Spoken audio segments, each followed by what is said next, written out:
A constitution that is not merely a book, but indeed the life and the soul of our nation. Another aspect is the largely targeted exclusion of a hated minority by a prejudiced majoritarian state. All the BJP state governments are competing with each other in bulldozer justice, demolishing homes, usually of minorities, without due process of law. Allow me to turn to a simple instance of what human rights under the rule of law means, the right to bail. We in the political opposition don't need the Supreme Court to do our job. We are not asking it to. But what troubles us is that some members of the higher judiciary appear to be doing their best to compromise the independence and integrity of our constitutional courts, where judges would rely on private conversations with God to write judgments, rather than on objective logic, on reasoning, and on the law and the Constitution. The Honourable Defence Minister in a speech this morning mentioned the courage of the late Justice H.R. Khanna to dissent in 1976. May I remind everyone that Justice Khanna lived for 32 years after 1976 under a largely Congress regime, long enough to write his autobiography, which the minister quoted from. Unlike poor Justice Lohia, who's resting in peace long before his time.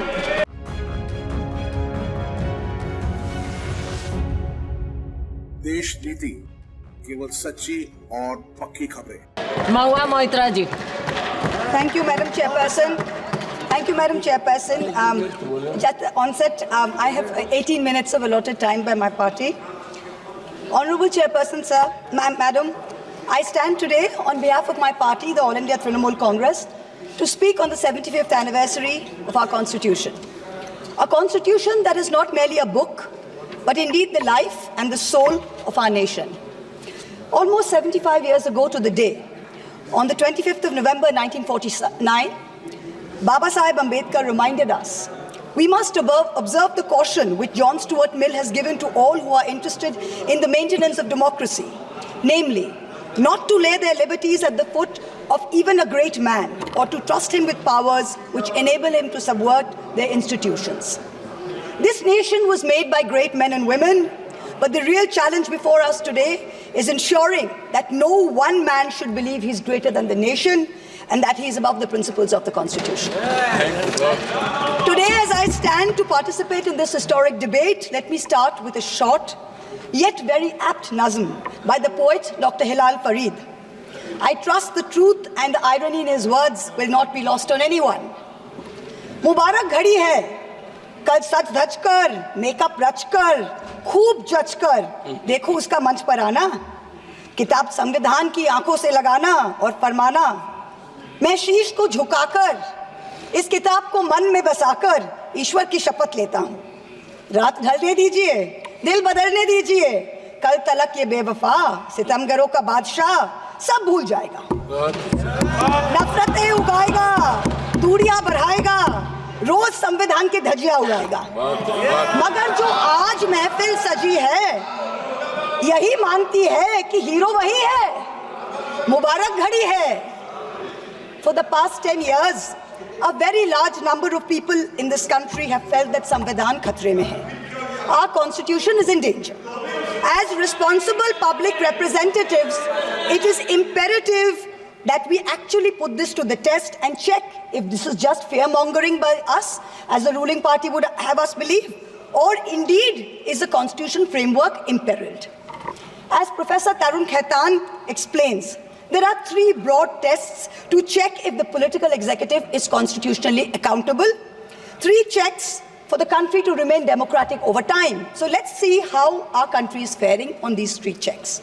The first is direct electoral accountability to the people. The second, there is accountability to the judiciary and other fourth branch institutions. And third, there is accountability rendered by the media and civil society as watchdogs of the citizenry at large. The ruling party has the right to influence policies over a large range of matters. You cannot take away that prerogative, but it cannot usurp power in a way that kills constitutional rights for the rest of us. This government, this ruling party, when confronted with this charge, uses only one defense. What about Mrs. Gandhi's emergency? Yes, that was a full frontal attack on democracy. No question about that. But we saw it for what it was. This government's modus operandi has been indirect and creeping, an incremental systemic assault for the past 10 years. The Modi government has consistently sought to erase the distinction between the party and the state by undermining and capturing all the mechanisms that seek executive accountability. It is killing our constitution by 1,000 cuts. I'm going to point out a few of the particularly bloody cuts. In the first test, democracies seek electoral accountability from the political executive. Measures such as electoral manipulation, voter disenfranchisement, biased campaign finance over time give the ruling party an unfair advantage. Voter disenfranchisement has reached epic proportions in India. In the past general elections, as well as in the recent by-polls in many BJP-ruled states, there were widespread, documented, caught on television cameras, caught on mobile phones, instances of voter suppression, from names missing to electoral rolls, by police used to threaten, beat and intimidate voters. We saw it in Rampur, we saw it in Sambal. Entire localities were being forced to stay home. Another aspect is the largely targeted exclusion of a hated minority by a prejudiced majoritarian state, creating a whole section of second-class citizens whose rights are less equal than others. This government brought in a discriminatory Citizenship Amendment Act that is openly violative of the fundamental right to equality before law. All the BJP state governments are competing with each other in bulldozer justice, demolishing homes, usually of minorities, without due process of law. I had to go to the Supreme Court to get a stay on the unconstitutional order of the UP government, demanding that minorities, that Muslims put identifying markers on their eateries in shops during the Kawad Yatra. This is blatantly a violative of Article 15. Let us move on to campaign finance now. In 2014, both the BJP and the Congress were held liable for illegally accepting foreign contributions. In response, this government retrospectively amended the Foreign Contribution Regulatory Act, FCRA 2010, to narrow the definition of a foreign company and thereby remove the illegality with retrospective effect. This was done surreptitiously. The Act of 2010 was not amended by a separate bill.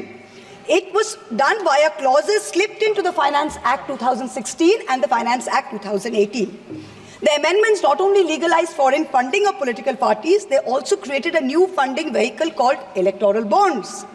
In 2017-18, the BJP got 97.7% of funds that were legalized by surreptitious changes to the campaign finance laws. When the electoral bond numbers came out earlier this year, we saw that the BJP had between 54 and 57% of the total amount raised in the past 6 years. This kind of unfair advantage for the BJP in campaign finance has created a very skewed playing field for the opposition in recent years. There's no denying this.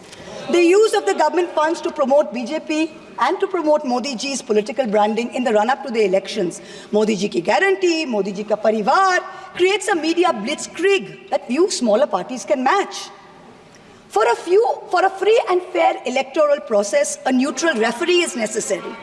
So in addition to electoral accountability, our constitution lays down a second check of institutional accountability, where the government is scrutinized by the judiciary and by various fourth branch institutions, such as the Election Commission, the Vigilance Commission, a human rights watchdog, an anti-corruption body. The appointment mechanism of these fourth branch institutions, along with their functional autonomy, is what keeps them independent. What has this government done?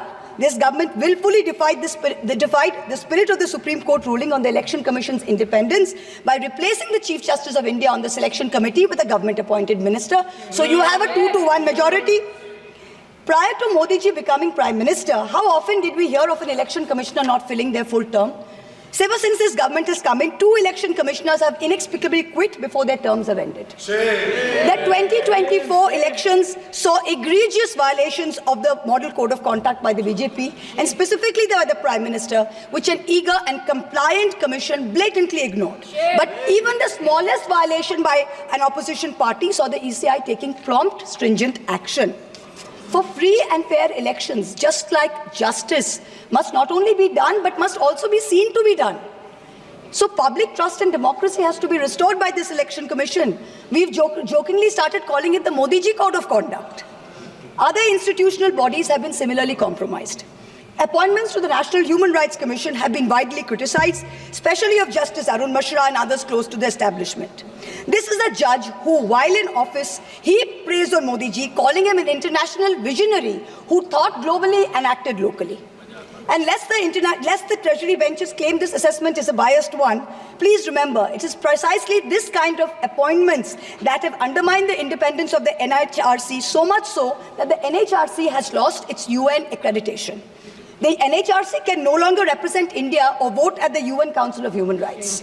Allow me to turn to a simple instance of what human rights under the rule of law means, the right to bail. The erstwhile outgoing Chief Justice of India waxed eloquent recently about how the right to bail has been granted during his tenure for all. A range of under-trials, from A to Arnab to Z for Zubair. His alphabet, unfortunately, seems abbreviated because it did not include G for Gulfisha Fatima, didn't include H for Hani Babu, didn't include K for Khalid Safi, didn't include S for Sharjul Imam, and U for Umar Khalid, and countless others. The former Chief Justice made it a point to say that the Supreme Court is not meant to act like the political opposition. We in the political opposition don't need the Supreme Court to do our job. We are not asking it to. But what troubles us is that some members of the higher judiciary appear to be doing their best to compromise the independence and integrity of our constitutional courts. I do not think that the framers of our constitution ever imagined a scenario where judges would rely on private conversations with God to write judgments, rather than on objective logic, on reasoning, and on the law and the Constitution. The Honourable Defence Minister in a speech this morning mentioned the courage of the late Justice H.R. Khanna to dissent in 1976. May I remind everyone that Justice Khanna lived for 32 years after 1976 under a largely Congress regime, long enough to write his autobiography, which the minister quoted from. Unlike poor Justice Lohia, who's resting in peace long before his time. Delays in filling vacancies in the Central Information Commission is denying citizens their right to information. Currently, the CIC has only 3 commissioners, including the chief, instead of the mandated 10, and has 22,000 pending appeals filed by people against the denial of information by this government. The third dimension of executive accountability is discursive accountability. Citizens in a democracy expect their government to be able to justify their actions by way of public discourse with civil society. This government on a daily basis is pursuing unconstitutional methods of restricting freedom of the press and freedom of speech. Its ill-conceived amendments to the IT rules to create fact-checking units was recently struck down by the Bombay High Court as being violative of Articles 14 and 19 of the Constitution. The latest UP police cases against fact-checker Mohammad Zubair, when the UP police is invoking de facto sedition against a fact-checker who is documenting hate speech. This is preposterous. I am one of the petitioners challenging the constitutionality of the sedition law, and the Supreme Court has very clearly stated that no coercive action will be taken on alleged sedition cases till the matter is decided. Yet the government doesn't stop. The Bharatiya Nyaya Samhita, which the ruling party brought in last year when most of the parliamentarians were suspended, they said we are dropping sedition, but you also replaced it with a far more draconian Section 152. There's also something else which we all need to think about. The BNS for the first time adds terrorism as a punishable offence and defines it as an act that intends to threaten the unity, integrity and security. So the crime of terrorism is no longer anchored in an actual act. It's anchored in an intent or a thought. This means that from now onwards, the parents of disappearing Kashmiris or disappearing Manipuris who are protesting peacefully in a park can be accused of being terrorists. What they do or do not do in that park while they assemble is besides the point. As long as a police officer is convinced that they have the intent to do something, they can be terrorists. This makes terrorism a thought crime. Madam Chairperson, this is closer to the letter and spirit of the dystopian reality in George Orwell's 1984 than it is to the Constitution of India. Let me turn to how the policy of 1,000 cuts has damaged our institutions. Institutions like the Enforcement Directorate and the CBI have turned into extortionist departments for the government. 14 political parties approached the Supreme Court against the coercive criminal actions of these two agencies. 95% of cases by these two agencies are against opposition politicians. Since 2014, 25 opposition leaders facing corruption have crossed over to the BJP. 23 of them have got reprieves. 3 cases are closed. 20 cases are stalled. For years, the CBI was used to put pressure on NDTV and its promoters via a bogus case. Now that the channel's been captured, it's been sanitized, CBI says that there was never any case to start with. Airports and large infrastructure have been captured by crony capitalists by similar misuse of the ED and the CBI. In a cooked-up case against me, the CBI is wasting precious time and resources looking for a scarf and lipstick that a friend gifted me. These actions have cost India the first ever human rights violation by the Inter-Parliamentary Union in Geneva, the global body governing all national legislatures. After the abrogation of Article 370, there has been a flagrant crackdown of the constitutional rights of the people of Kashmir. Free speech and movement have been hampered. Passports cancelled without any pending cases. Never heard of it. Manipur, an integral part of the Union of India, seems to have a complete breakdown of constitutional machinery. The failure of governance is stark. The Union government under Article 355 of the Constitution is obligated to assist states in the maintenance of law and order. In May 2024, in the Supreme Court, Solicitor General stood up and said the violence is subsiding. Yet, horrifying incidents are happening every day. I petitioned the Supreme Court in the Manipur violence case. Senior Advocate Indira Jaisingh appeared for me. An expert committee was set up. But then after 27 or more hearings, there is no relief, there is no justice yet. Time constraints don't allow a more in-depth analysis, but it is crystal clear that this political executive of the past 10 years has systematically eroded democracy. It failed spectacularly on all 3 tests of constitutional accountability laid out by Professor Khaitan. Our constitution is bleeding from 1,000 cuts. Samvidhan khatre mein zarur hai. The need of this hour is to ensure that the idea of India survives in its purest form. This burden is heavier on some of us than on others.